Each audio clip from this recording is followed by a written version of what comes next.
3월 25일 수요일 새벽 예배를 올립니다. 찬송가 286장입니다. 자녀들아 주 안에서 너희 부모에게 순종하라. 이것이 옳으니라. 아멘.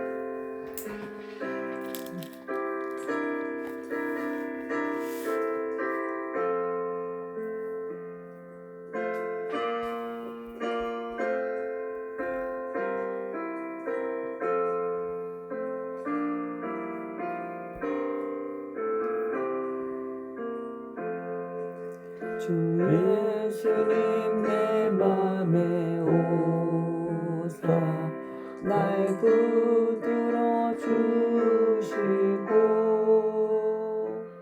내 마음에 새 힘을 주사 늘 기쁘게 하소서.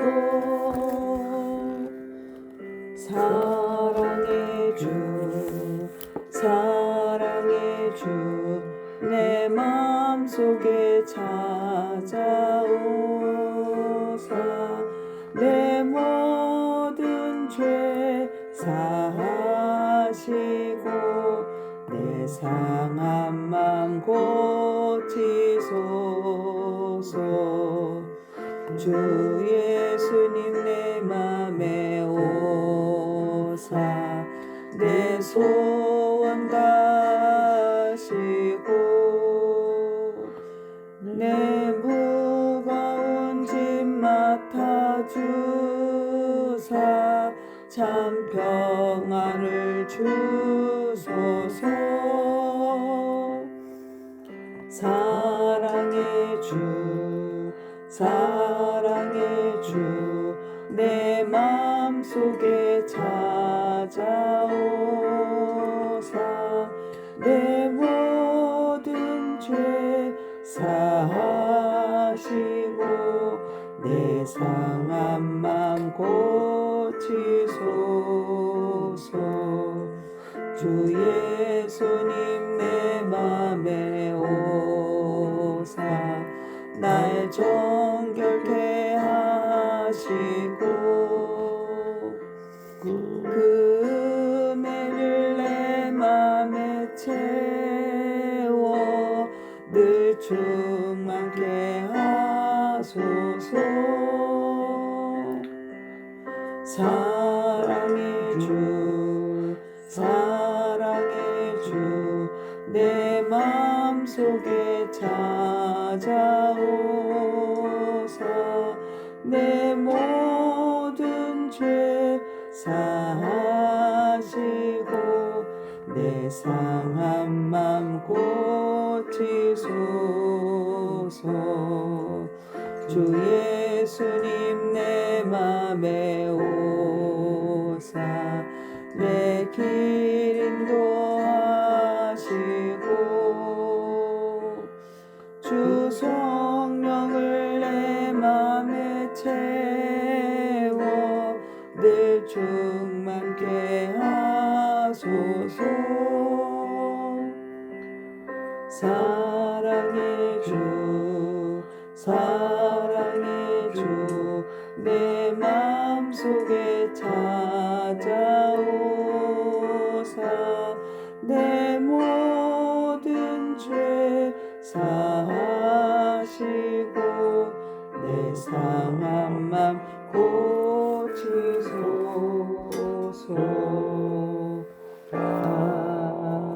아멘. 오늘은 미가서 3장입니다. 미가서 3장. 미가가 이스라엘 통치자들을 고발하다. 이제 지도자들을 고발하는 그런 장면입니다. 내가 또 1절입니다. 내가 또 이르노니 야곱의 우두머리들과 이스라엘 족속의 통치자들아 들으라. 정의를 아는 것이 너희의 본분이 아니냐. 지도자들의 타락을 지적하는 이제 말씀이고 하나님이 영이 떠난 상태를 보여주는 것입니다. 4절에 보면 왜 하나님은 응답하지 않으시는가? 그때에 그들이 여호와께 부르짖을지라도 그가 응답하지 아니하시고 왜 하나님이 응답하지 않으시는가? 하나님이 능력이 없어서가 아니고 하나님이 또한 사랑이 없어서도 아니고 하나님의 얼굴을 가르셨기 때문입니다. 이것은 무엇을 말하는가? 하나님의 임재가 거두어진 상태를 이야기하는 것입니다. 왜 계시가 끊어지는가? 6절부터 6절 7절 제가 읽겠습니다. 그러므로 너희가 밤을 만나리니 이상을 보지 못할 것이요. 임재가 거두어진 상태, 그럴 때 보면은 이상을 보지 못하고 어둠을 만나고 만나리니 점치지 못하리라 하셨나니 이 선지자 위에는 해가 져서 낮이 캄캄할 것이라.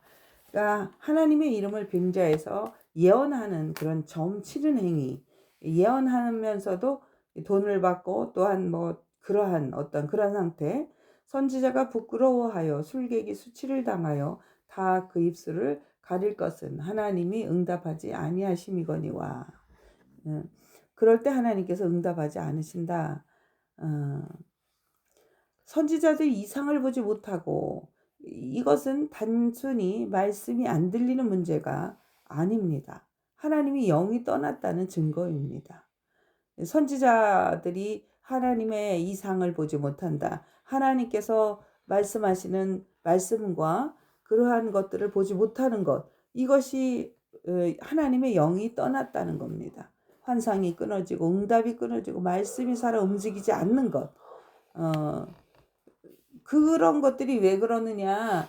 하나님이 1장 1절 3장 1절에 정의를 아는 것이 너희 본분이라 그랬는데, 돈을 받고 예언했고 또 어떤 그 정치적인 무게 중심에 따라 이런 어떤 흔들림은, 그런 모습들, 하나님의 이름을 또 빙자한 것, 하나님의 이름을 이용했기 때문인데, 죄는 다 싫어하시지만 그런 거 있잖아요. 하나님의 이름을 빙자하여 예언하고 돈 받는 그런 행위, 하나님의 이름을 빙자한 죄가 제일 큰 죄가 아닐까라는 생각이 듭니다. 3장 12절입니다. 이러므로 너희로 말미암아 시온은 갈아엎은 밭이 되고 예루살렘은 무더기가 되고 성전에 사는 숲풀의 높은 곳이 되리라. 시온은 밭같이 갈아엎어질 것이다.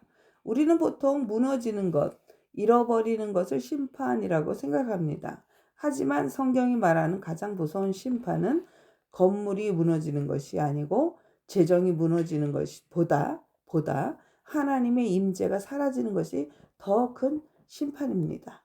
사랑하는 성도 여러분, 미가서 3장이 우리에게 말하는 것은 불의가 들어오면, 하나님의 이름을 이용하면, 중심이 무너지면 결국 어떻게 되는가? 하나님의 영이 떠난다는 겁니다. 그래서 우리는 기억해야 합니다. 하나님의 영이 떠나는 것이 가장 두려운 일입니다. 일이 없어지는 게 아니라, 사람이 떠나는 것이 아니라 하나님이 떠나시는 것이 가장 두려운 일입니다. 우리 모두 주의 임재를 지키는 사랑하는 성도들이 다 되시기를 주의 이름으로 축원합니다. 아멘. 기도하겠습니다.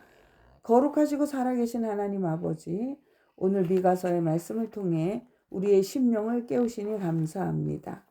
주님, 우리가 정의를 안다고 하면서도 그 정의대로 살지 못했던 것을 회개합니다. 하나님의 이름을 말하면서도 내 욕심과 내 유익을 따라 살았던 모든 불의를 용서하여 주옵소서. 주님, 설교도 사역도 봉사도 사람을 위한 것이 아니라 오직 하나님을 위한 것임을 다시 깨닫게 하옵소서. 혹시 우리 안에 사람을 의식하는 마음, 인정을 구하는 마음, 비교하고 경쟁하는 마음이 있다면 성령의 불로 태워주시고 정결한 중심으로 회복시켜 주옵소서. 주님, 무엇보다 간구합니다. 주의 영이 떠나지 않게 하옵소서. 삼손처럼 주의 영이 떠난 줄도 모르는 어리석은 자 되지 않게 하시고 늘 깨어 주의 임재를 사모하며 겸손히 엎드리는 삶을 살게 하옵소서. 주님, 우리의 자손들을 붙들어 주시사 세상의 기준이 아니라 하나님의 정의의 기준을 따라 살아가는 믿음의 세대가 되게 하여 주옵소서. 하나님의 영이 함께하는 삶이 가장 큰 축복임을 아는 지혜로운 자녀들이 되게 하옵소서. 유혹과 혼란 속에서도 하나님의 길을 선택하는 담대한 믿음을 허락하여 주옵소서. 또한 아픈 성도들을 기억하사 치료의 광선을 비추시고 연약한 육신을 만져주시고 세포 하나하나를 새롭게 하시며 모든 질병에서 떠나가게 하옵소서. 통증이 사라지게 하시고 회복의 은혜를 경험하게 하시며 하나님이 함께 하시는 평안으로 몸과 마음이 새로워지게 하옵소서. 주님, 우리 교회가 사람의 방법이 아니라 하나님의 영으로 움직이는 공동체가 되게 하시고 불의가 자리 잡지 못하는 거룩한 교회가 되게 하옵소서. 오늘도 주의 영으로 충만하게 하시고 주의 임재 안에서 살아가는 복된 하루가 되기 원합니다. 예수 그리스도의 이름으로 기도합니다. 아멘.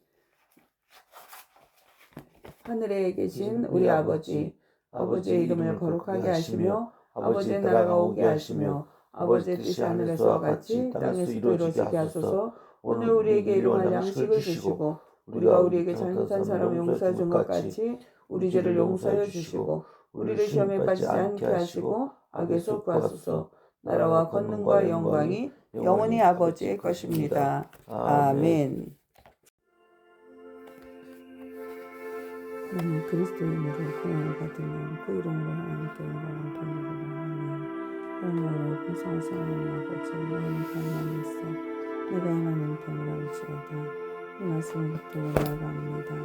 우리가 지금까지부터 했던 것들을 대화하였던 문제와 미래들을 이 시간 시원하게 내려놓습니다. 우리는 어떻게 해야할지 모르니 그는 주 힘이시고 나를 만나 큰 도움이 되신 주는 바라봅니다. 그의 이상의 어둠을 물러가고 기쁨의 새를 허락하여 주옵소서. 공의의 약한 사랑과 성도들에게 지혜의 공주를 주셔서 공의의 것들에서 구하나마가 살아나가 없소서. 이제 지혜와 정의와 정과 공정하고 하나님 믿음 주셔서 어디서든지 오늘 삶을 살게 하옵소서. 자원을 인도하라고 하시고 이 삶을 인도하시고 인도하게 하소서. 오늘 좋으심을 바라고 하소서. 모든 것을 충분하게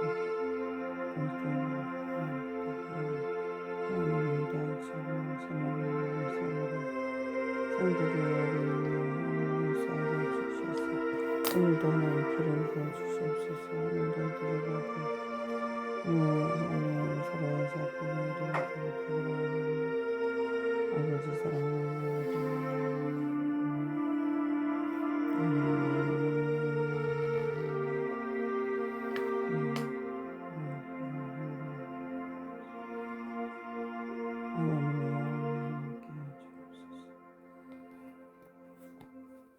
주님의 이름으로 사랑하고 축복합니다.